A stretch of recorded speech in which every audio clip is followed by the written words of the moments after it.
Maxing your 403b or 401k feels like the responsible thing to do. And for most of your career, it is. Maxing out your 403b or 401k account can feel like the gold star of retirement planning.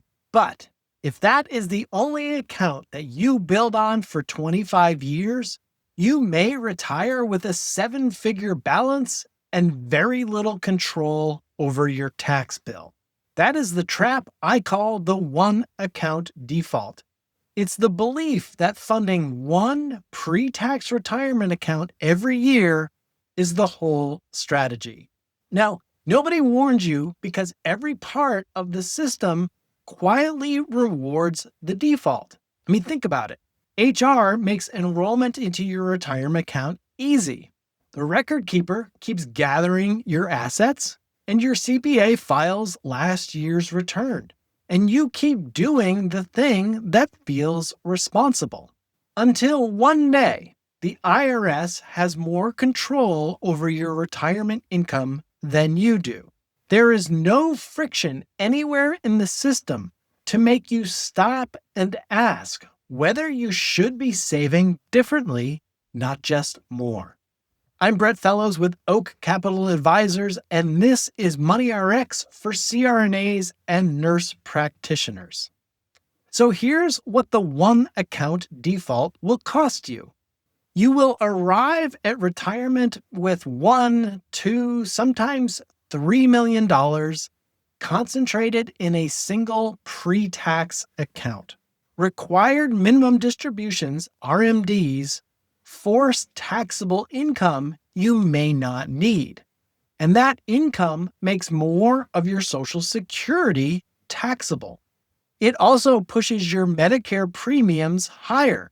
And every dollar you pull from that pre-tax account is taxed at a rate you no longer get to choose. So the money on the table isn't missed contributions, it's missed flexibility. By the time the tax bill arrives, the only person who can lower it is the IRS, and they frankly have no reason to. Let me tell you about a CRNA named Dana. So Dana walked into our first meeting feeling proud, and honestly, she should have. She had done what responsible nurses are told to do. She saved consistently. She always maxed out her 403b retirement account. She actually stayed with the same hospital system for 22 years. Now, Dana is 58 and her husband Marcus is an RN. And together they earn about $310,000 a year. Dana's 403b balance is $1.4 million. So again, on paper she looked prepared, but structurally she was exposed. Because what she found out in that meeting is that the structure of her retirement account, not the size of it, was about to cost her household well into 6 figures in taxes alone over the next 25 years. So the most expensive part of her situation was the part that nobody had ever pointed out to her. Dana's situation is not unusual. It is the default. And it's the default for 3 specific reasons. Reason number 1 is the single account problem. Again, Dana's $1.4 million sits 96% in pre-tax. So one account does almost all of the work. Now, her hospital onboarded her into the 403b on her first day. And the benefits portal has one slider for her deferral. And the rest of her plan options sit behind submenus that most people never click. And her CPA has filed her returns for the past 15 years and has never once asked about her retirement structure. But there's no villain here. The system rewards the people who set it up. The hospital needs to simplify its payroll. The record keeper of the 403b collects a fee on every dollar in the account. And the IRS, of course, gets a tax bill they can't collect today, but they will collect tomorrow. And herein lies the problem. At age 75, Dana may be forced to pull about $96,000 from her pre-tax retirement account, again, whether she needs that money or not. Now, that withdrawal gets stacked on top of Social Security and whatever Marcus's retirement income is on his side. And once their household income crosses certain Medicare thresholds, their premiums jump for the entire year, not gradually, but all at once. IRMAA is the income-related premium that Medicare adds to your Part B and Part D when your income crosses certain thresholds. And it's a cliff, not a slope. And what that means is $1 over the line and your premium jumps for the entire year. Dana's tax rate in retirement is being set right now in 2026 by a series of decisions that she doesn't realize she's making. Reason number 2 is what we call the plan document that nobody reads. So the second problem was not that Dana lacked options. It was that her best options were frankly buried in a document almost nobody ever reads. 403B and 401k plan documents are written by attorneys for compliance. And the summary plan description for her hospital, I looked at it, it was 43 pages long. And Human Resource didn't walk her through the optional sleeves at her orientation. Now, because Dana works at a nonprofit hospital, her plan may allow more than just a 403B retirement account. She may have access to a 457B on top of her 403B, which means the ability to defer an additional $24,500 in 2026. She may also be eligible for after-tax, not pre-tax, 403B contributions, which allow Roth rollover features while employed, and of course, an investable HSA. So in other words, she may have had more rooms in the house, but she kept putting everything in one closet. Dana has used none of these features. For the past 8 years, Dana has had access to roughly $24,500 a year of additional tax advantage space through the 457B. That is close to $200,000 of contributions that she could have routed into a Roth or taxable account, plus the market growth on top of that. She's had an HSA she could have invested in for 2 decades. So by now, that would be another 6-figure account that she could pull from tax-free in retirement for medical expenses that also are coming whether she plans for them or not. And reason 3, what we call the sleepwalked window. So between Dana's final paycheck and the year Social Security and required minimum distributions hit her tax return at the same time at her age 73, there may be a short stretch where her taxable income is unusually low. Now, that is not just retirement, that is a planning window. And for many high-earning nurses, it may be the cheapest tax window of their entire lives. So for Dana, that stretch is about 8 years long. And most pre-retirees never even see it. The mental model that they have is work, then retire. But the model they need is work, then utilize a tax-cheap planning window, and then final full retirement. Because inside that window, Dana and Marcus could move $40,000 to $60,000 a year out of her 403B account. Think about that. And can move it into a Roth IRA at the 12% federal bracket. Roth IRA, of course, is the tax-free version of a retirement account. Now, the beauty is you pay tax going in and the growth and the withdrawals come out tax-free.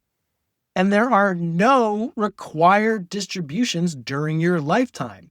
So 5 to 7 years of those moves adds up to $200,000 to $300,000 permanently moved out of the IRS's reach. The rest of its growth never gets taxed. Now, after Social Security and RMDs hit at age 73, that same Roth conversion costs them double the amount. So that window is the single biggest one-time tax opportunity of Dana's life. And by default, she's going to sleep through it because she has one account, she has one unread plan document, and she has one 8-year window that nobody draws on a calendar. I get that these look like 3 different mistakes, but they're really the same one. Dana does not have a retirement tax problem someday. She has a retirement structure problem today. And that is good news because the structure can still be changed. So, what changed for Dana and Marcus wasn't more saving. It was more building flexibility into the years before they needed it. With one account, the IRS sets your tax rate every year of retirement, whether you need the income or not, whether the rates feel fair or not, or whether the timing works for your household or not. But a different setup gives the choice back to you. In any given retirement year, you decide how much taxable income shows up on your return. So some years you pull more from your pre-tax accounts. Some years you pull more from a taxable brokerage account. And some years you pull tax-free from Roth or HSA dollars. The control sits with you. So you can have 3 account types all working together: pre-tax, Roth, and taxable. This is tax-aware ordering of where your new dollars go between today and retirement, and a planned conversion runway in the years between your final paycheck and Social Security. We call this the tax diversification reset, a short, structured rebuild of where your new dollars go and where existing dollars get repositioned over the 5 to 10 years before retirement. So by the time your household needs the money, all 3 of these account types will carry real weight for you. There are 3 concrete moves in order that any high-earning nurse can start in the next 90 days. Move number 1 is audit your hospital plan. It's a 30-minute call to HR or a careful read of your summary plan description, simply to confirm whether your plan offers a 457B or after-tax contributions inside of your 403B, in-service rollover provisions, and an HSA that you can invest in. So this is reconnaissance. This is not commitment. Most nurses find out in this single call that they have at least one feature that they aren't using. Move number 2 is redirect your next dollar. Hold your 403B or 401k contribution at a level that captures the full employer match plus what you need for current year tax management. But then route your additional contributions across Roth and taxable accounts.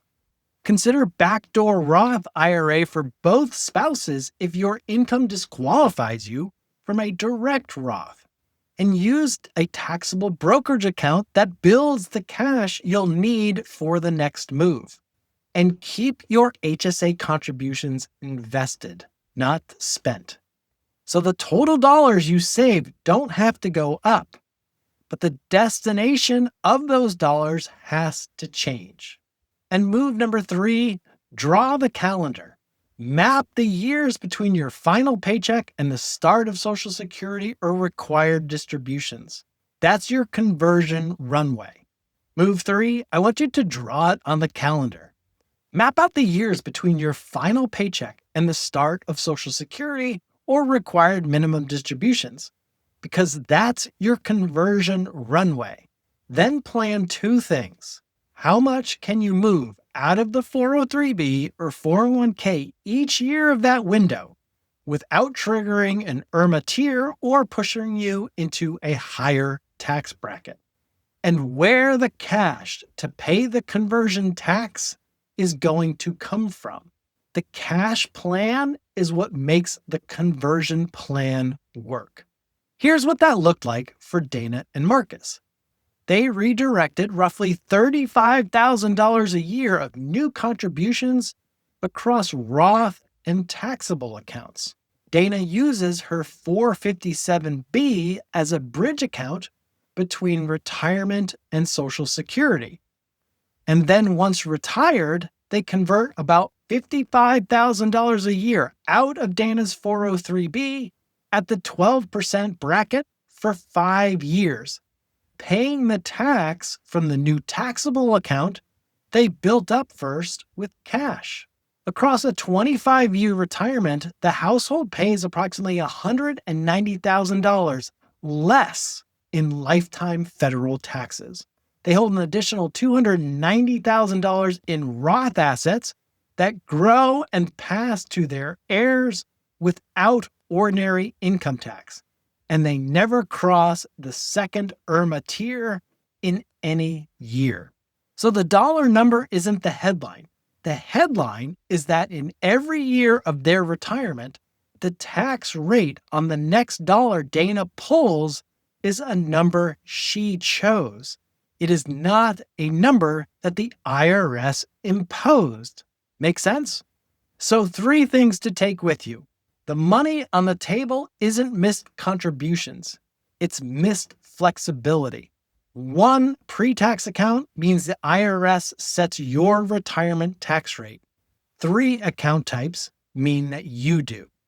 And the window to rebuild opens before retirement, not after. And it does not reopen. So if most of your retirement savings are sitting in 1 pre-tax account, this is the moment to look at your structure before the IRS starts making decisions for you. You can schedule a complimentary discovery meeting through the link in the show notes, and we will look at whether your retirement accounts are giving you flexibility or quietly taking it away. Thank you for listening to this episode of Money RX for CRNAs and nurse practitioners. I'm Brett Fellows, and until next time, take care of yourself and take care of your money.